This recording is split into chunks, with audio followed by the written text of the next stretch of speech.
मैं ज्योतिर्विद डॉक्टर गजेंद्राचार्य, प्रकाशक विशाल ज्योतिष कार्यालय, विषय 30/3 बोधगया मठ बैजनाथा कमच्छा वाराणसी से यूट्यूब चैनल के माध्यम से अपने सभी सब्सक्राइबर लोग के लिए तथा संपूर्ण देशवासियों को ज्योतिष शास्त्र का विशेष ज्ञान प्राप्ति हेतु अपनी 25 रचनाओं में यह स्वर्णिम रचना बृहद ज्योतिष रहस्य है, जो कि 5151 पृष्ठों में शुद्ध हिंदी भाषा में 5 खंडों में विभक्त है। इस ज्योतिष महाग्रंथ बृहद ज्योतिष रहस्य को इतने कलम अर्थात 525 कलम से मेरे द्वारा रचना हुई है। आज आप लोगों को जन्म कुंडली के एकादश भाव में चंद्र तथा शनि ग्रह को बैठने का फल स्पष्ट शब्दों में वर्णन करने जा रहा हूँ। जन्म कुंडली के एकादश भाव में चंद्र तथा शनि के मेल से जातक धन अर्जित ज्यादा करने के पक्ष में नहीं रहते हैं। व्यक्ति सभी को सदाचार पर चलने की प्रेरणा प्रदान करते हैं। अन्य भावों व पापक ग्रहों की दृष्टि शुभ व अनुकूल हो तो जातक अपने ज्ञान का सदुपयोग निरंतर करते हुए परोपकार करते करते तथा सत्कर्मों के द्वारा विशेष धन उपार्जन करने के बाद निश्चित ही ये जातक 1 या 2 अथवा इससे भी अधिक चिकित्सालय का निर्माण कराते हैं। इसके अलावा विद्यालयों की भी स्थापना और जल संसाधनों की पूर्ण व्यवस्था अपने मानव समाज के लिए संवेदनशील स्वभाव के कारण करते हैं। ये दोनों ग्रहों के मेल से और यदि गुरु बृहस्पति का भाव यह हो तो जातक धर्मनिष्ठ कार्यों में अपने भाग्य को सही ठहराने के लिए सद्कर्मों में लिप्त हो जाते हैं। सभी लोगों का स्नेही होकर अपनी ओर आकर्षित सबको कर लेना इनका स्वभाव होता है। विशेष रूप से चंद्र शांति हद तक इसको प्रदान करते हैं। जातक के संपूर्ण परिवार व समाज को जहाँ तक इसकी दृष्टि जाती है वहाँ तक धन संपदा व शांति का माहौल होना स्वाभाविक गुण और इसके लिए लाजमी बात होती है। ये दोनों ग्रह जातक को सद प्रेरणा भी प्रदान करते हैं। साथ ही ये जन्मजात अपने स्वाभाविक गुण से जीवन जीते हैं। और यह भी स्पष्ट शब्दों में आप लोग जान सकते हैं कि कर्म भाव के स्वामी मंगल ग्रह हों तथा मातृभाव के स्वामी शुक्र ग्रह हों तो एकादश भाव स्थित चंद्र तथा शनि के प्रभाव से जातक को कर्म क्षेत्र में अधिक मन लगता है। पारिवारिक क्षेत्र में भी इनको कम प्रतिष्ठा नहीं मिलती है। धन संपदाओं का अभाव नहीं रहता है और अपनी इच्छाओं के अनुरूप जातक सभी अवस्थाओं में चलने वाले होते हैं। माता का सुख इस जातक को अवश्य ही प्राप्त होता है। इनकी माता सरस्वती स्वरूपा होती हैं और धन संपदाओं का अभाव उनकी जीवन काल तक के नहीं रहा करता है। पारिवारिक क्षेत्र में इनकी माता के कारण शांति बनी हुई रहती है। जन्म कुंडली के भाग्य भाव के स्वामी यदि शुक्र ग्रह हों और धन भाव के स्वामी गुरु बृहस्पति हों तो एकादश भाव स्थित चंद्र तथा शनि के प्रभाव से जातक का भाग्योदय 25वें वर्ष में होता है और इसके पूर्व भी ये जातक धनोपार्जन करने वाले हो सकते हैं। आगे की अवस्थाओं में धन संपदाओं को संग्रह करने में जातक आगे रहा करते हैं। अंत अवस्था में भी धनोपार्जन करने वाले होते हैं।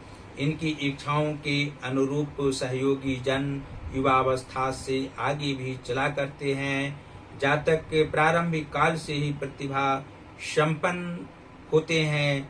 इनकी प्रतिभा के सामने अच्छे अच्छे लोगों का मन इनके ओर आकर्षित हो जाता है। और जन्म कुंडली के सप्तम भाव के स्वामी सूर्य ग्रह हों तथा लग्न से शनि ग्रह हों तो एकादश भाव स्थित चंद्र तथा शनि के प्रभाव से जातक का दाम्पत्य क्षेत्र किसी भी रूप में खराब नहीं रहता है।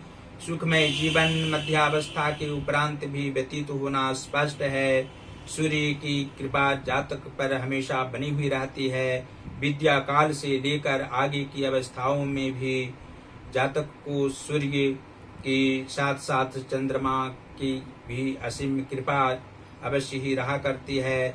शनि के कारण जातक को कोई आत्मिक कष्ट नहीं होता है, धन संपदाओं का अभाव नहीं रहता है और जातक की कम आयु भी नहीं होती है। इनकी आयु 75 वर्ष से ज्यादा ही हो सकती है। संघर्ष करने वाले जातक अवश्य होते हैं।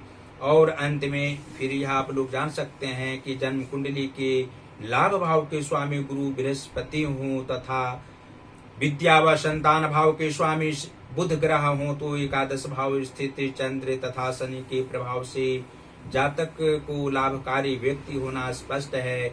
इनके द्वारा अनेकों जन का उद्धार होना, कल्याण होना स्वाभाविक लक्षण होता है। पुत्र सुख इस जातक को अवश्य होता है।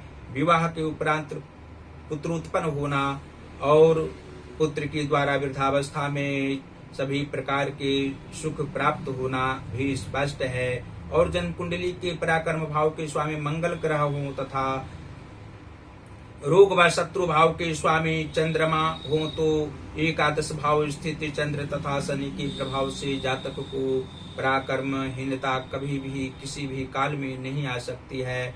पराक्रम की भावना इनमें रहा करती है। सामाजिक क्षेत्र में कार्य करने वाले होते हैं और अभी रुचि भी पारिवारिक क्षेत्र से ज्यादा सामाजिक क्षेत्र में इनको लगती है। धन संपदाओं की प्राप्ति के लिए अथक परिश्रम भी करने वाले होते हैं। मित्र सुखी नहीं होता है और ऐसे मित्र इनके नहीं होते हैं जो इनको आर्थिक क्षति पहुंचा सके। सहयोगी के रूप में जातक के मित्र अवश्य होते हैं। जातक की आयु 75वें वर्ष के उपरांत तो अवश्य होती है, कारण कि 8वें भाव के स्वामी बुध ग्रह जिस कुंडली में हों और व्यय भाव के स्वामी शनि ग्रह हों तो एकादश भाव स्थित चंद्र तथा शनि के प्रभाव से जातक को जीवन के उत्तरार्ध भाग में सुखमय जीवन ही व्यतीत होता है। जीवन के पूर्वार्ध भाग में कुछ संघर्ष करने पड़ते हैं। मानसिक रूप से ज्यादा संघर्ष इस जातक को करना पड़ता है और आर्थिक कष्ट भी जीवन के पूर्वार्ध भाग में मुख्य रूप से बाल्यावस्था में होना भी स्पष्ट है। और जन्म कुंडली के नीच भावों में यदि उच्च ग्रह बैठे हों और उच्च भावों में पापक ग्रह बैठे हों कुंडली में तो एकादश भाव स्थित चंद्र तथा शनि के प्रभाव से जातक को कुछ शारीरिक कष्ट जीवन के पूर्वार्ध भाग में और वृद्धावस्था आने से पूर्व भी हो सकता है। मानसिक आकस्मिक रूप से परेशानी भी हो सकती है। इसलिए जातक को हमेशा प्रत्येक शनिवार को पीपल वृक्ष में जल दान करना चाहिए। सूर्योदय से पहले अर्थात प्रातः काल में पीपल वृक्ष में जल देने से अवश्य ही जातक का शारीरिक कष्ट किसी भी रूप में निजात मिलता रहेगा और मानसिक परेशानी भी नहीं होगी, आर्थिक क्षति भी नहीं होगी। पारिवारिक क्षेत्र में सुख शांति अवश्य ही रहा करेगी। और माता भगवती की भी आराधना जातक को अवश्य ही करनी चाहिए। ओम ऐं ह्रीं क्लीं चामुंडाई बिचे नमः इस मंत्र का 3 माला जाप प्रत्येक दिन सुबह में करने से सभी प्रकार के सांसारिक सुख प्राप्त होंगे, शारीरिक कष्ट नहीं होगा, मानसिक परेशानी नहीं रहेगी और परिवार में अवश्य ही शांति प्रति समय बना हुआ रहेगा। अंत में फिर आप लोगों को इस ज्योतिष महाग्रंथ बृहद ज्योतिष रहस्य को अपने अपने घरों में मंगवाने के लिए कहेंगे। इसको मंगवाने से आप लोगों को अवश्य ही ज्योतिष शास्त्र का विशेष रूप से ज्ञान प्राप्त होगा। किसी भी ज्योतिषी या ज्योतिर्विदों के पास से जाने की आवश्यकता नहीं होगी और आप लोग अवश्य ही सभी ग्रहों की शांति, जो पापक ग्रह मुख्य रूप से होते हैं, उनकी शांति कराने में सामर्थ्य होंगे। अवश्य ही आप लोग सुख किसी भी व्यक्ति को प्रदान कर सकते हैं इसको पढ़ने से। इसको मंगवाने के लिए हमसे सीधा संपर्क आप लोग कर सकते हैं और हम प्रकाशकीय कार्य यहाँ करते हैं। हिंदी का पुस्तक यहाँ से प्रकाशित करा सकते हैं। आप लोग संस्कृत का पुस्तक प्रकाशित करा सकते हैं, इंग्लिश का बुक भी प्रकाशित करा सकते हैं। हमसे सीधा संपर्क आप लोग करें। पहला संपर्क का नंबर है जो मेरा व्हाट्सएप नंबर है 9451228747 और दूसरा नंबर हमारा है जो मेरा पेटीएम नंबर है 8840761792। और आप लोग को हमें यह दर्शाना चाहते हैं, आप लोग के संज्ञान में बताना चाहते हैं कि अपनी 25 रचनाओं में जो मेरी 18वीं रचना वाक्योपदेश है, वाक्योपदेश जो 3333 वर्णानुक्रम उपदेशात्मक वाक्यों में उद्धृत है, इसका एक एक वाक्य प्रत्येक दिन इंस्टाग्राम पर हम वीडियो बनाकर देते हैं। आप लोग अवश्य ही ज्योतिष महाज्ञान हमारा अकाउंट है, अवश्य ही आप लोग उस अकाउंट को खोलें और हमारी वीडियो को आप लोग अवश्य ही फॉलो करें। साथ ही फेसबुक पर भी हमारी सभी वीडियो को आप लोग देख सकते हैं। फेसबुक की आईडी है गजेंद्राचार्य ज्योतिर्विद। इस आईडी को खोलेंगे तो अवश्य ही हमारी सभी वीडियो को देखेंगे। जो यूट्यूब पर वीडियो हम देते हैं, जो इंस्टाग्राम पर वीडियो देते हैं, अवश्य आप लोग देख सकते हैं।